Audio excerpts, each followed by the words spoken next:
You're listening to the Super League Pod, coming up on episode 89 of your favourite Rugby League podcast. We've got all your feedback, shout-outs and news from around the world of Rugby League. We'll be looking back on a 3-0 World Club Series win for the NRL sides, where the only bright spot for us really was the listener meet-up, so more about that later. We've got 2 games in Super League to review for you, as well as scores from around the British game. All that on your podcast, the Super League Pod.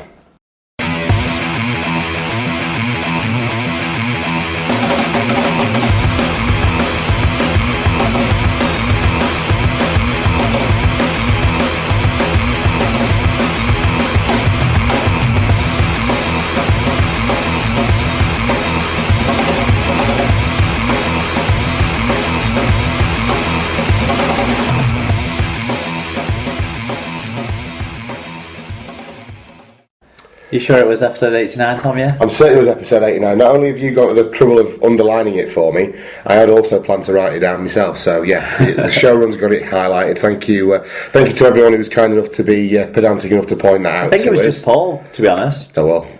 Normally Paul's the one for pedantry, isn't he? Well, bless him, I was getting some good personal tweets off Paul yesterday. Well, up to a point I did, because London were beating Lee. Yeah. So I think at one point they were about 12-0 up, and Paul was tweeting going, bet you're having this, and, you know, his usual Cockney banter. And then they just dried up. There was just... we'll see if we find out why later. Just stopped all of a sudden. So we'll get to that later on. But it's been a cracking weekend, hasn't it? I mean, normally I start the show by asking you what you've been up to, but we've been living in each other's pockets this weekend, haven't we? Much, yeah. It started on Friday night with the St Helens game, and carried on into the weekend, really, didn't it? Yeah. So that's 3 nights, 4 nights in a row now. The missus is getting a bit... she's starting to worry. Well, I think she's... just annoyed that you're not at home. She's longing for me. Is that what it is? Bless her. Cool bloke. There's not so queer as folk, is there? Well... Shall we get on with the feedback and shout-outs then? Yeah, well, we've already covered Paul about the intro being wrong last week. Yeah, cheers for that, Paul. The first time I've seen him tweet in ages. And to be honest... it was about that? I didn't notice. Because to reveal things a little bit, you'd had a crack at the intro. Yeah, it was my second go, wasn't it? Yeah.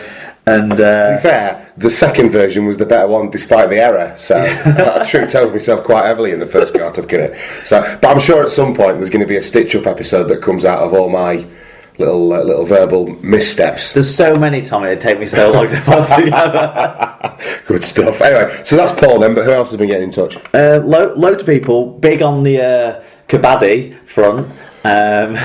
Everyone's a massive fan. This week in Kabaddi. So we'll get to that. New podcast, okay. But we'll start with Alan Walker. He got in touch to say that you're right on the fat touchy. That's Dave Taylor. For Big Dave Taylor. The coal train. I was really worried when he signed. I blew up about it. I thought Prezi Gouch had lost it or had got him to carry some carcasses around the factory. He'll have a cracker of a game one day, but only when it doesn't matter. We got Big Willie in now to sort it out, though. Yeah. Hashtag Slaughterhouse Visit. I like that one. Yeah, bringing it back. Yeah, that's it. Fair enough. Yeah, well, I mean, I'll wait to see with Willie Mason. Just see how they go. I'm not entirely convinced personally, but... Well, we've got a tweet from Colin Rendering on about that. He said, Big Willie Mason in the Super League might take away some of the attention from hashtag Tom's poll. Can the podcast take any more euphemism? Well, actually, I didn't get my poll out this week. Not for the want of trying, I'm sure. Well, I did. I was looking for reasons to whip out my poll. Yeah. And I just... There wasn't anything controversial enough that warranted my poll being stuck in it. Fair enough. I only like to... You only like to call it controversy. I like a controversial poll. Yeah, fair enough. Exactly. Get in touch with Stephen Fry then this week.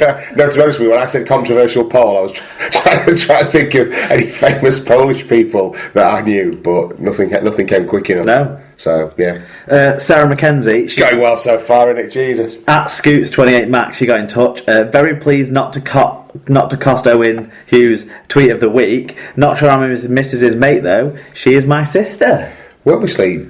Her sister Helen pointed out that they can be friends as well. Yes. Obviously, Sarah's not not on board with that No, idea. clearly there's a division in the Mackenzie camp. That's something we're going to have to add into what we know about our listeners, isn't it? We're family trees, because otherwise, how are we going to avoid such problems in the future? Yeah, we can only apologise. So, and here we go, Langers. Yeah, so here we go. This is Kabaddi hour now. So, Langers 38 or Acqui. He gives it. Pro Kabaddi is a proper good watch. Some shocking tackles and flops going on. Would love to be on their disciplinary panel.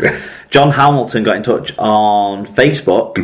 Thanks for getting in touch, John. He said, I remember watching Kabaddi on Trans World Sport. Yes, Trans World Sport, my God. That's where I probably first got into watch it. First was able to watch NRL highlights. That's insane.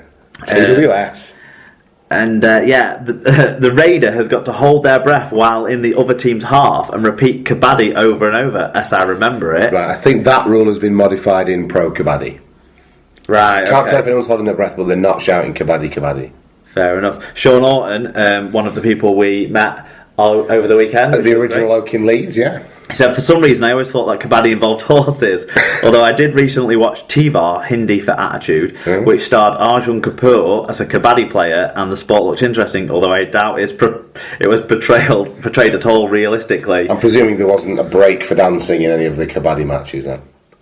Well, looking at the Kabaddi on TV, it's pretty overhyped as it is. Yeah, Mark Dixon says, hi lads, just sat listening to Tom talking about Kabaddi. I'm sure you've had other people on about this, but I remember it being on Channel 4 years ago. It's ace. The Kabaddi name comes from the fact that each raid only lasts as long as the raider can hold their breath, and demonstrate this by repeating the word Kabaddi. Here I've got a problem with this breath thing though. Yeah. How can you be saying a word whilst holding your breath? I suppose it's too, I don't know. Impossible. I don't know. But again, I've not seen that. Very good skills. Kabaddi. Tom is in good company. I remember Brian Noble on Fighting Talk saying one of his favourite pastimes was getting home from the pub slightly squiffy and watching Kabaddi. Great work so far this season, lads. Thanks. Nice one. Cheers, Mark. Elliot Wrench, he's another one, a big fan of Kabaddi. He said, I watched the Kabaddi too, Tom. I was completely baffled by it for a bit, but couldn't change channel. No, that's exactly it. It is entirely baffling. Yeah. Colin Render said, I used to watch Kabaddi when I was a kid. It was on Channel 4 on a Saturday morning. This is ridiculous. They've definitely upped the wow factor of it now, though. As I remember, it used to be played on outdoor sand courts and looked very primitive. The razzmatazz now reminds me of the Ben Stiller movie Dodgeball. Yes, it does. It really does. It's amazing. Even the commentators. Wait until you hear some of the team names, by the way. Great SLP recommends this week. Also, great interview with Adam O'Brien. Thank you. Will we get more interviews from people in rugby league that we might never get to hear from? Will be a great addition to the show to hear from players, coaches, fans from outside Super League. Yeah, it's not something we're going to be doing every week, but it will be something that we keep in our quiver, as it were.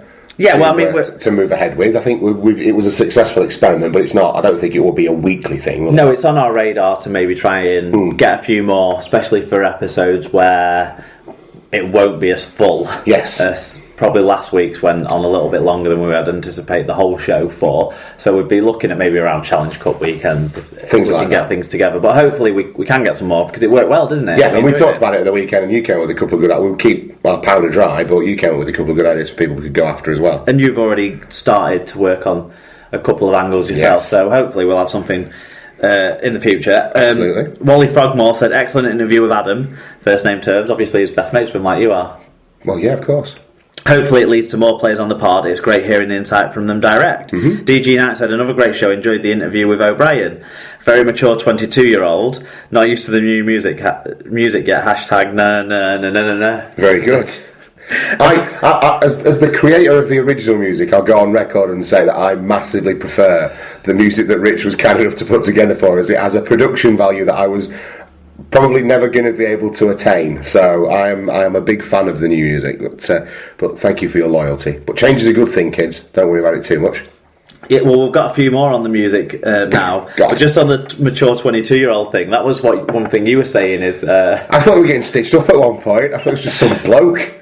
And then, but now Adam O'Brien was kind enough to do the retweets and things without saying, what are you on about, lads? I never did an interview with you. Yeah. So he's either too embarrassed to say, no, hang on, this wasn't me, or it's genuinely him. So yeah, the deepest voice I've ever heard on it. He was like reverse Mike Tyson, wasn't it? You'd expect Adam O'Brien to have a bit more of a younger voice. But when he told us about his hobbies, he sort of thought, well, maybe Lines up a ground touch, green bowling and that, yeah. That's it. So He does well to play nearly 80 minutes a game for a bloke who sounds like he smoked 20 Capstan full strength a day anyway.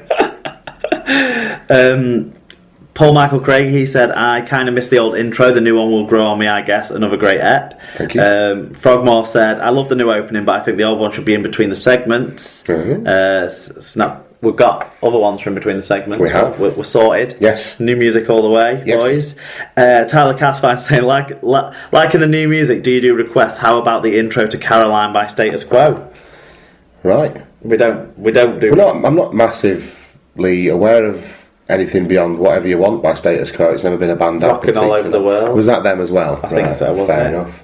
Yes, you're right. But I get confused between them and Genesis, to be honest. That's going to cause a stir out there, I'm sure. I couldn't care. I've never really cared for either band, I think is what I'm saying. I just figured they're made up of old men. Right. So fair enough. Stir away. I stand by what I said. Couldn't get me. Okay. Dave Cantrell. I feel more aggressive in the feedback section because we're going out of our way not to swear, so that Dr. Bob's lad can listen to it. Well, I think it's maybe have to fast forward. It's coming out of the ways now. Can we hurry up and get to the news?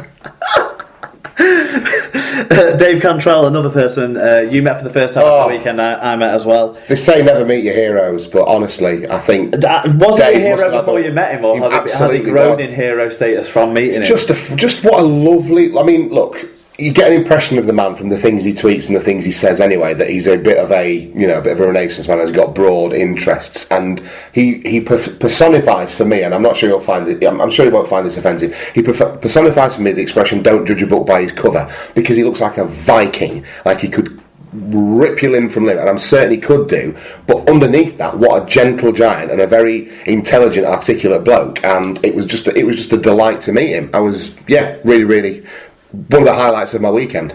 Yep.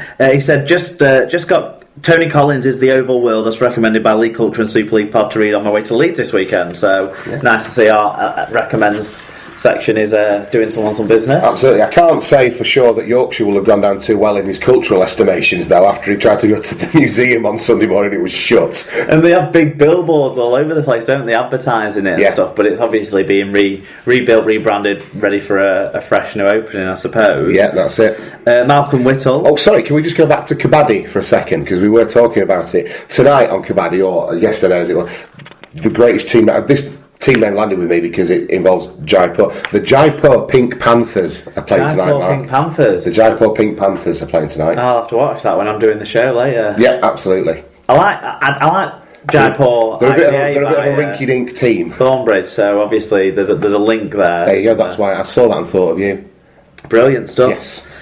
Malcolm Whittle, he got in touch, said just listen to the last two shows back to back. Still the best rugby league podcast out. Says a great deal for Malcolm that he's got 5 hours to spare him, doesn't it? I hope he's chipping in around the house and that Mrs. Whittle isn't annoyed with him. And Alan Bagley got in touch as well on Facebook this week. Nice to hear from you, Alan. He said, "Hi guys, I just wanted to say keep up the good work. I've just had a spinal op, so I'm off work and feeling a little down. However, your pods cheer me right up, so thanks a million and keep up the good work." That's amazing. When I started to read the message from Alan, I thought he was going to say that I've been off work with a spinal injury. I can't reach my iPad to turn you off. But, no, it's good. I had a bit of back. It's good to hear that, Alan. Thank you, and please keep getting in touch with us. Yeah, and I hope your recovery goes along well, and we don't shake you too much. I guess we're not that funny, are we? No, I don't think so. Despite my best or worst efforts, I think we're not worried about that, are we? Yeah. So, are we going to round off the feedback and shout outs by talking about all our friends we met at the weekend? Then? Yeah. Is that how we're going to do it? Well, yeah, absolutely. So Friday night obviously started with the Saints Sydney Roosters game, and completely by accident we sort of got to the ground and went into the stands with our beers and what have you. And as we were walking up, well, you carry on because it was you that was recognised. Well, I must apologise again to Brian because I'm not used to people picking me out and saying hello. And Brian sort of spotted me and sort of with a recognition on his, I guess, in his mind, started to smile a little bit and said hi to us. And I was like, Do we know yet? Yeah. Like a little bit. Because we get recognised all the time. Well, no, because I didn't expect it at all, to be honest. It was a very big surprise, but then he said it was Brian Davies, and it just signalled how much of a rugby league heavyweight that the man was. We also found out he's into bird spotting. Yes, he's a twitcher. That's another broad range of interests that we've had our listeners have. We basically spent the whole game with him, didn't we? We did. And it was fantastic. Yeah, it was insightful and funny and a real gentleman. It was a real pleasure, wasn't it? Everything you expect from Brian Davies, from his tweets and from the things he's phoned into us with before. He was everything